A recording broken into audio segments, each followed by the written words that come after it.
දෙදස් එල්ලි භාගට තව තියෙන දවස් 150ක් වගේ කාලයක්. ඒ කියන්නේ මාස 5ක් වගේ කාලයක්. ෆෝකසින් අවුල් යන ප්‍රධානම හේතුවක් තමයි අපේ සෝෂල් මීඩියා භාවිතා කරන විදිහ. නිකන් හිතන්න පන්තියක් බලන්න අපි YouTube එකට යනවා. හරිද? YouTube එකට ගිහලා පන්තිය බලලා ඉවරලා ෂෝට් ටැබ් බලන්න ගියා කියන තැන නිකන් පොඩියට ෂෝට් ටැබ් බලුවා.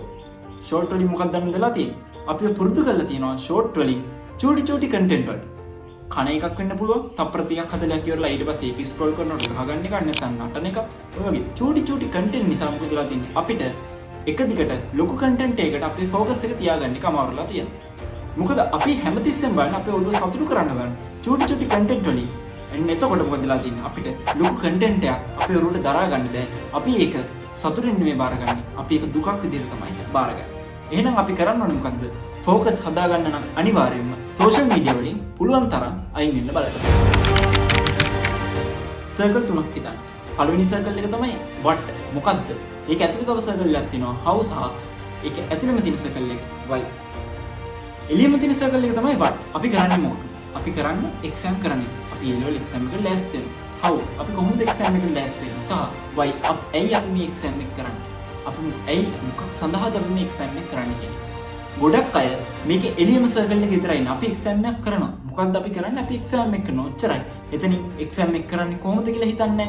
ඊට පස්සේ ඇයි අපි එක්සෑම් එක කරන්නේ කියලා හිතන්නේ. අපි ඇයි එක්සෑම් එක කරන්නේ කියලා හිතලා තියෙනවා නම් අපිට නිශ්චිත ටාගට් එකක් තියෙනවා. අපිට ටාගට් එකක් තියෙනවා අපි කරන් යන දෙයට. එහෙම නම් මොකක්ද වෙන්නේ? අපිට අපේ ටාගට් එකට වැඩ කරනවා. මෙතෙන්දී මොටිවේෂන් වලට වඩා ගොඩක් වටින්නේ ඩිසිප්ලින් කියන දේ. අපි ඩිසිප්ලින් තියාගන්න ඕන අපි යන ටාගට් එකට යන්න වැඩ කරන්න.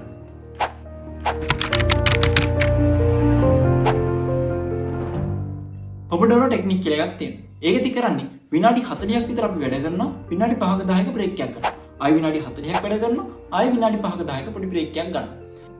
අපි එක දිගට වැඩ කරගෙන යනකොට අපේ තියෙන කාර්යක්ෂමතාවය අඩු වෙනවා ළමයි.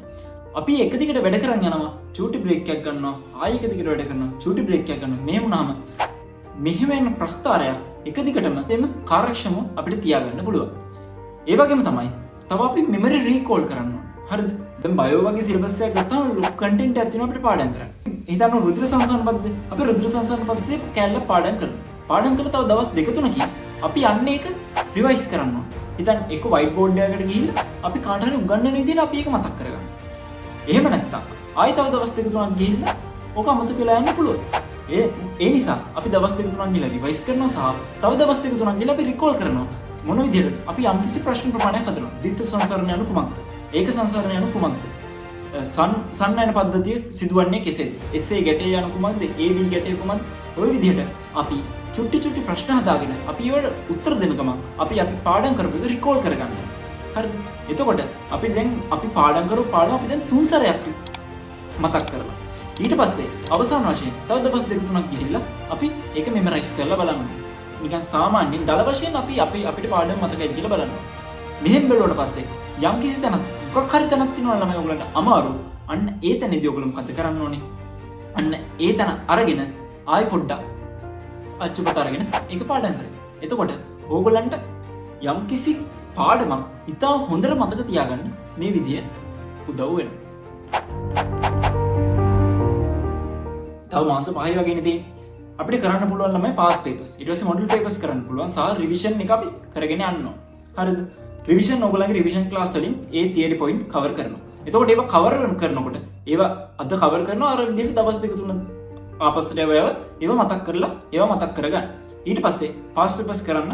පාස් පේපර්ස් වල MCQ පේපර්ස් තියෙනවා, essay පේපර්ස් තියෙනවා. MCQ පේපර්ස් අනිවාර්යයෙන්ම කරන්න. ඒවට ඔයගොල්ලෝ පුළුවන් නම් වෙනම පොතක් තියාගෙන ඒවා විවරණය කරන්න. එතකොට ඔයගොල්ලන්ට පුළුවන් MCQ තර්ක කරන්න කොහොමද කියලා ඉගෙන ගන්න. MCQ තර්ක කර ඉගෙන ගන්න. ඊට පස්සේ essay පුළුවන් තරම් ලියන්න. දැන් බයෝ වගේ නම් essay අනිවාර්යෙන් පුළුවන් තරම් ලියන්න ඕන. ඒ වගේම තමයි ෆිසික්ස් වගේ දෙයක් ගත්තාම ඔයගොල්ලෝ essay ලියන්න ඔයගොල්ලන්ට ඒ ගණන් හදන්න පුළුවන්. හරි. ඊට පස්සේ කෙමිස්ට්‍රි වගේ දේක ඔයගොල්ලන්ට පුළුවන් ලෑස්ති වෙන්න මොන සමුද්‍රවිද්‍යාවේ පාඩම් වලට. ඊට පස්සේ විද්‍යුත් රසායන වගේ දේවල්, ඕගනික්, ඉනෝගනික් ඔය වගේ දේවල් වලට ලෑස්ති වෙන්න පුළුවන්. essay කරන්න. අනිවාර්යෙන්ම ඔයගොල්ලෝ පාස් පේපර්ස් කරන එක මේ කාල සීමාව ඇතුළේ අනිවාර්යෙන්ම කරන්න. එහෙනම් ළමයි මේ කියපු දේවල් හිතට අරගෙන වැඩ කරගෙන යමු. වැඩ කරන ගමන් අපි හොඳ ගේමක් ගහමු. හීන කියන්නේ හීන. අපි ඒවා හඹාගෙන යන්න ඕනේ. හීන කියන දේවල් දැක්කේ අපි. එහෙනම් ඒකට වැඩ කරන්න ඕනේ අපිමයි.